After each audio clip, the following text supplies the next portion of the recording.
এতদিন যারা কাপড়রা মানে স্বামী স্ত্রীরা একসাথে বিসিএস পরীক্ষা দিয়ে ক্যাডার হইছে, হ্যাঁ গো এখন আমি 2 পয়সা দিয়েও বিশ্বাস করি না ভাই।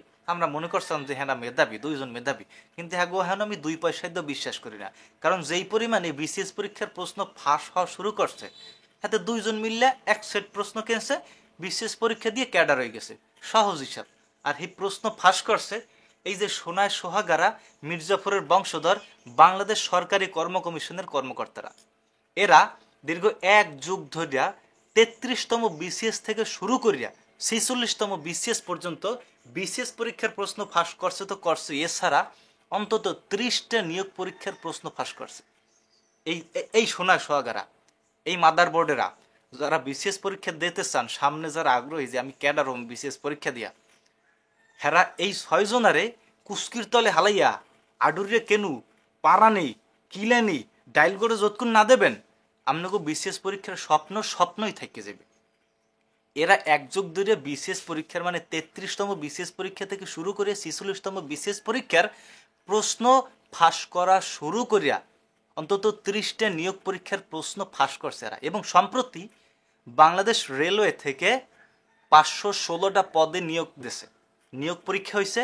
এই 516টা পদের নিয়োগ পরীক্ষার প্রশ্ন ফাঁস করছে এরা 2 কোটি টাকার বিনিময়। এই জায়গায় লেখা আছে 2 কোটি টাকার বিনিময়ে 516টা পদের মানে রেলওয়ের নিয়োগ পরীক্ষার প্রশ্ন ফাঁস করছে এরা। এবং মজার বিষয় হয়েছে পদ কিন্তু 516টা, কিন্তু প্রশ্ন ফাঁস করছে 700টা। পদ কিন্তু 516টা, মানে আপনি টাকা দিয়ে প্রশ্ন কিনেও আপনার 516 জন চাকরি পাইবে, এর বেশি কিন্তু পাইবে না। আপনি 5-6 লাখ টাকা দিয়ে প্রশ্ন কিনতে আসেন, কিনে তারপরে বিশেষ ক্যাডার হইবেন, তারপরে কি আপনি কি মানে দায়িত্ববোধ নিয়ে একদম মানে সৎ মানুষ হিসেবে দেশের সেবা করবেন, এই কি ভাবেন আপনারা? কোনো দিনও সম্ভব না। আপনি 5 লাখ টাকা দিয়ে যদি প্রশ্ন কেনেন আর 10 লাখ টাকা দিয়ে যদি চাকরি লন, আপনি জীবনও সৎভাবে এই দেশের সেবা করতে পারবেন না ভাই। কারণ বর্তমানে এই ডিসি, এসপি, ইউনোকন, ওসিকন, এসআইকন এই সব যারা কর্মকর্তা, এরা সবাই গরিব, নিম্ন মধ্যবিত্ত অথবা মধ্যবিত্ত পরিবারের সন্তান। এরা কেউ বড় লোক না ভাই। বড় লোকের মাই বলারা এই যে SI, OC, SP, DC, UNO এগুলো হয় না, বিশ্বাস করেন এগুলো হয় না। এগুলো যারা হয় সবাই হচ্ছে যে মধ্যবিত্ত আর নাইলে নিম্ন মধ্যবিত্ত ঘরের পোলাপাইন। কিন্তু বড় লোকের পোলাপাইন কোনোদিন এইসব কিছু হয় না। বড় লোকের পোলাপাইন হয় ব্যবসা করে, নাইলে এরা হয়েছে মেজর, কর্নেল, সেনাপ্রধান এই সব তো হয়। তাহলে আপনি SI, OC, DC, SP, UNO এইসব হইয়ে কি আপনি করবেন? কি আপনি অবশ্যই দুর্নীতি করবেন।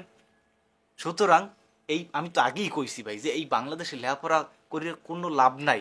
এই বাংলাদেশের সবচাইতে লস প্রজেক্ট হয়েছে যে লেখাপড়া করা। বুঝলেন না বিষয়টা? এই বাংলাদেশের সবচাইতে লস প্রজেক্ট লেখাপড়া করা, কারণ এর কোনো ভবিষ্যৎ নাই।